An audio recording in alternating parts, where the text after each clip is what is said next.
Mesdames et messieurs, bonjour et bienvenue dans ce 15h dont voici les faits saillants. Sport JNJ, les Jeux nationaux de la jeunesse ont amorcé hier leur dernier virage.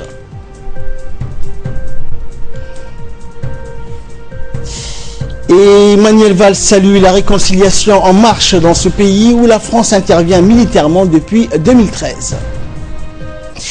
Merci de nous rejoindre. La première édition des Jeux nationaux de la jeunesse, commencée le 13 février dernier, a amorcé le dernier virage hier avec les finales disputées dans les différentes disciplines.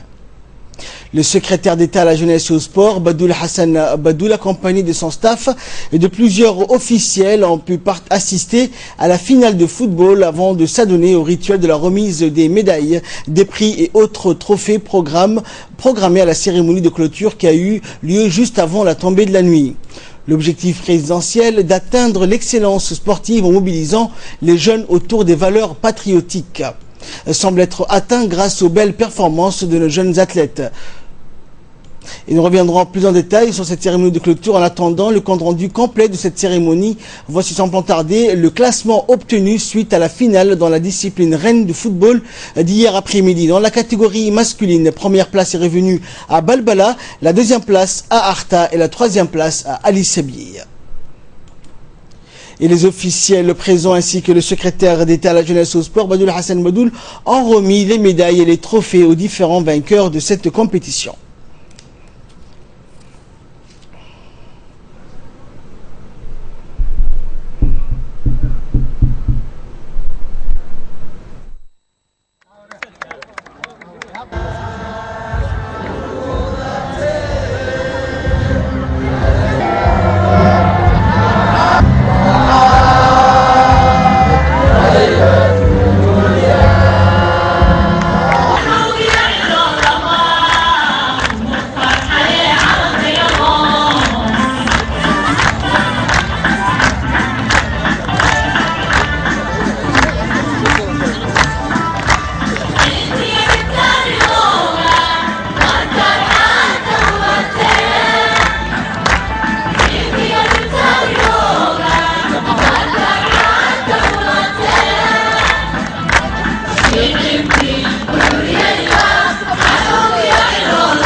Et dans une interview qu'il nous a accordée, le secrétaire d'État à la jeunesse et au sport, Badoul Hassan Badoul, s'est réjoui de l'organisation de ces Jeux et a félicité notamment le chef de l'État pour cette noble initiative. Je vous propose de l'écouter.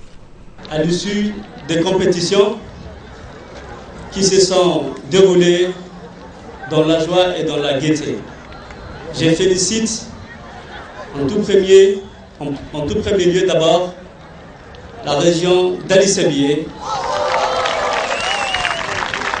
pour avoir remporté la récompense offerte par le président de la République, son Excellence M. Ismaël Omar Guelleh, qui est de 10 millions.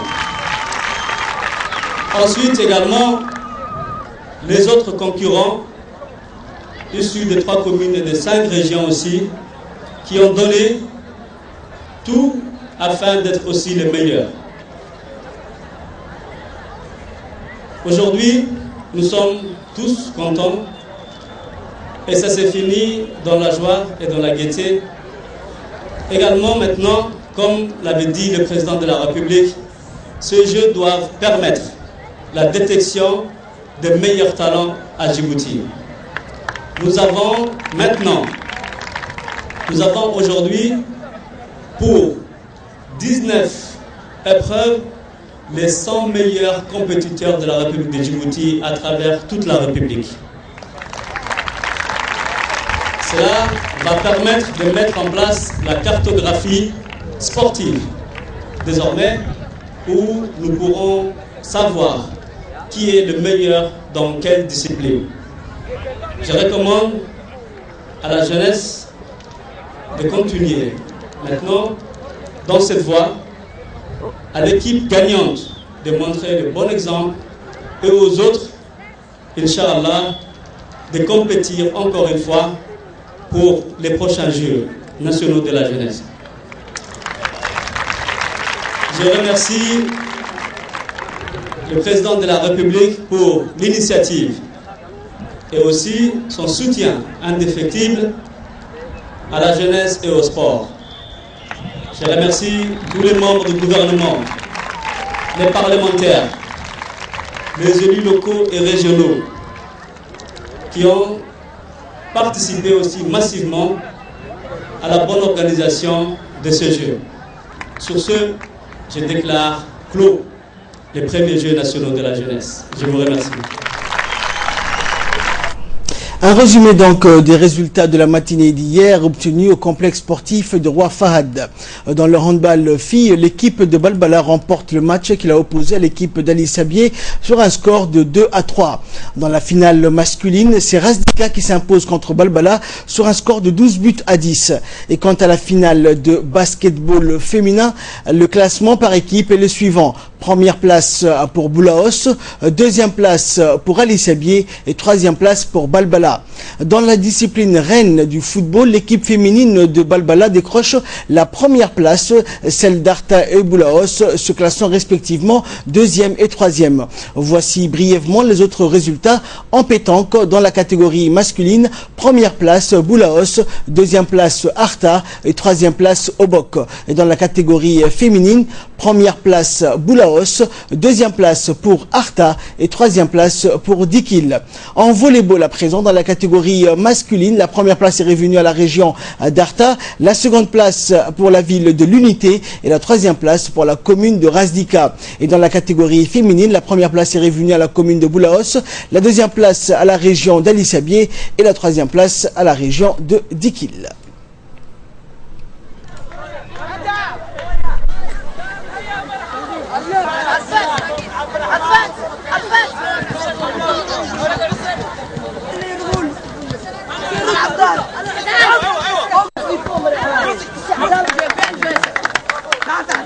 À terme de notre compétition de judo, dans le cadre des premiers Jeux nationaux de la jeunesse, donc les jeunes sont venus de tous les districts. On était plus de 200 jeunes qui ont compétit sur 10 poules, garçons et filles confondus. J'ai à côté de moi Khadija, une des plus petites compétitrices de la compétition. Elle a fait de son mieux, même si elle a perdu. La prochaine fois, elle sera Inch'Allah une championne. Donc je remercie tous ceux qui ont pensé à faire ce jeu-là, parce que ça nous a permis de se rassembler, ça nous a permis de connaître des jeunes de toutes les régions, et les jeunes aussi nous ont connus, et Inch'Allah, les prochains jeux, on va les faire dans un autre district, et on aura beaucoup plus de judokas que ça. Merci. En nouvelle nationale, toujours, le réseau des associations de la jeunesse djiboutienne, mis sur pied il y a de cela une semaine, a tenu mercredi sa première réunion de travail.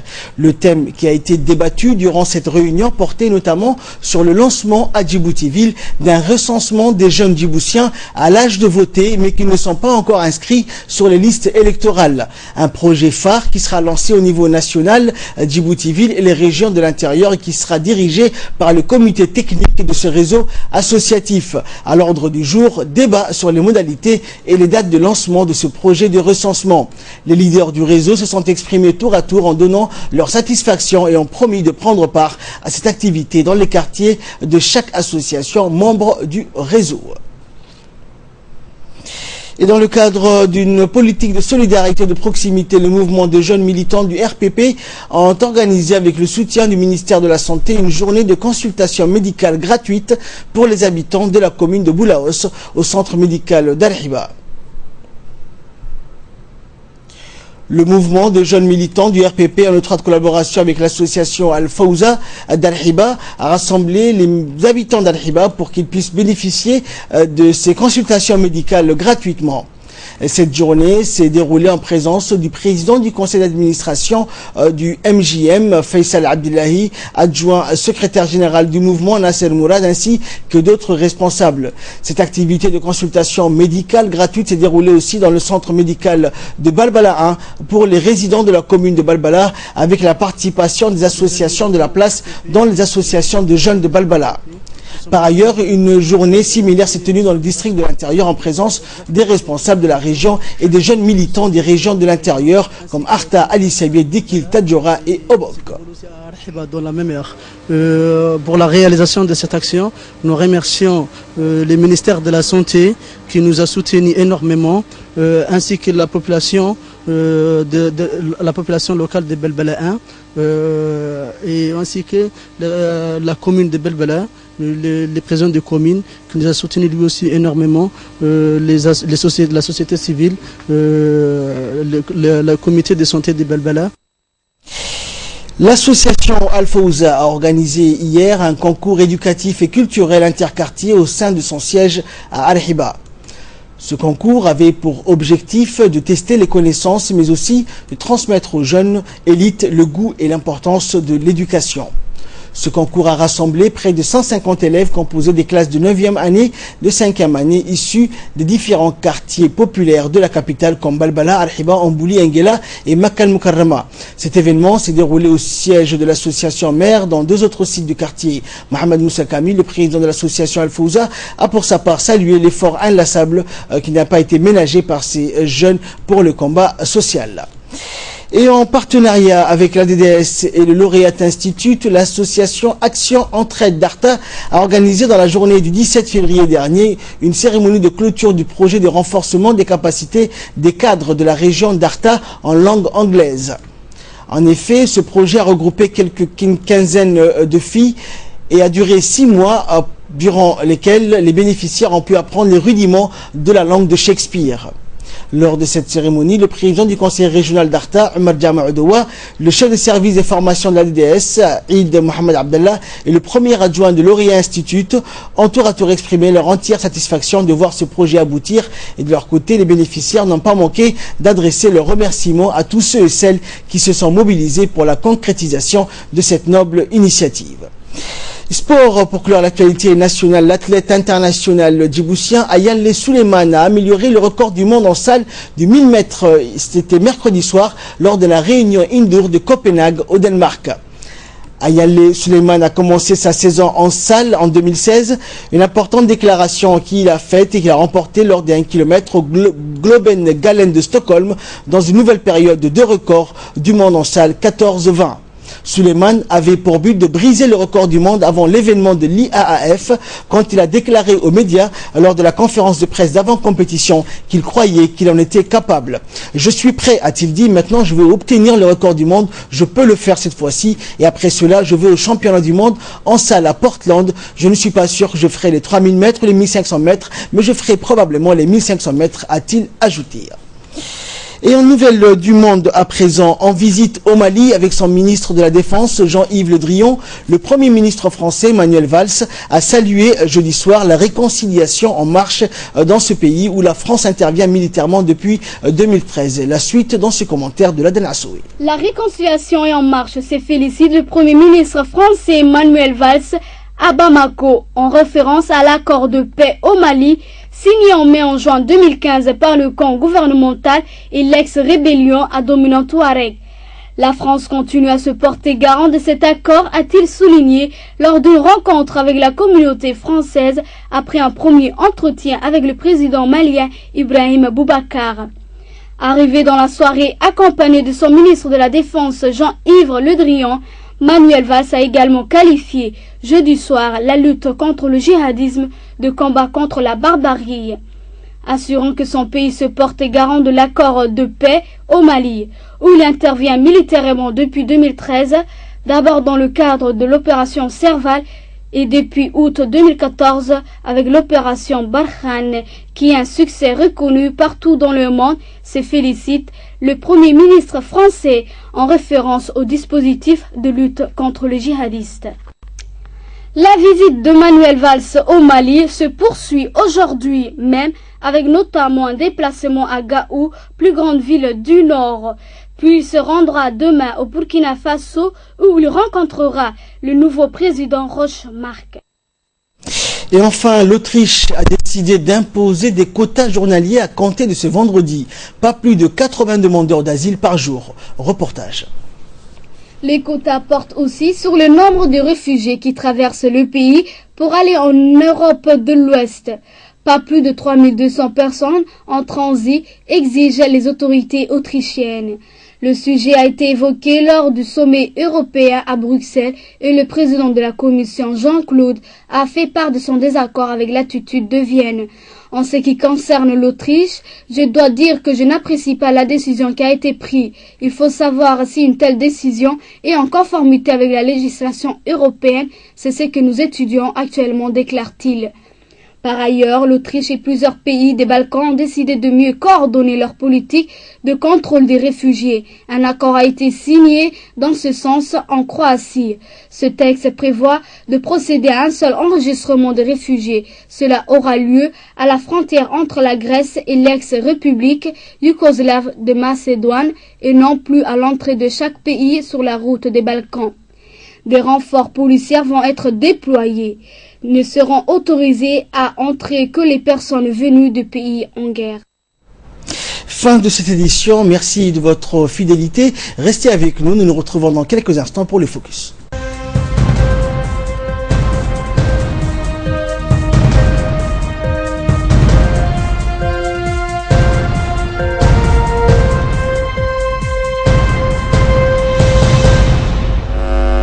Donc nous nous retrouvons pour le Focus avec Idriss Adouita. Dans un premier temps, nous allons parler bien sûr de la visite du pape François qui s'est rendu aux États-Unis et qui a eu une passe d'armes avec le candidat républicain Donald Trump.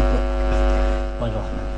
Effectivement, les souverains pontifiques continuent de faire entendre sa voix sur les migrants. Il a cette fois dénoncé les positions de Donald Trump lors de son voyage retour du Mexique où il a dénoncé la tragédie humaine des migrations humaines. Le pape François s'est livré à quelques confidences, notamment sur les sulfurés candidats républicains américains. Donald a une personne qui veut construire des murs et encore des murs, et des ponts n'est pas chrétien. Voter n'est pas voter, je ne m'immisce pas, je dis seulement que ce n'est pas chrétien, a-t-il déclaré. Le pape fait référence à la frontière entre le Mexique et les États-Unis, à l'endroit même où il a célébré sa dernière messe. Donald Trump veut ériger un mur infranchissable pour mettre fin à l'immigration clandestine. En pleine campagne pour les primaires républicains, le candidat américain a réagi très vite, comme à son habitude, avec dérision et provocation. Le pape dit que Donald Trump n'est pas une bonne personne. Donald Trump est une bonne personne. Qu'un leader religieux mette en doute la foi d'une personne, c'est honteux. Je suis fier d'être chrétien, a déclaré le milliardaire américain. Une passe d'armes qui tombe plutôt mal pour Donald Trump. Dans ces pays à majorité chrétienne, la parole du pape peut avoir une influence sur l'électorat qui convoite les candidats républicains. Et en Colombie, un fait divers, 2 mannequins arrêtés pour avoir kidnappé, électrocuté et torturé une rivale. Oui, ce sont les 2 sœurs qui n'ont pas pu supporter que leurs collègues top modèles publient d'anciennes photos d'elles prises avant leurs nombreuses opérations de chirurgie esthétique. Yemi et Claudia Rey, 2 sœurs colombiennes, ont kidnappé, séquestré et torturé le 31 janvier dernier les mannequins Carolina Munoz, l'air mobile, La Vengeance.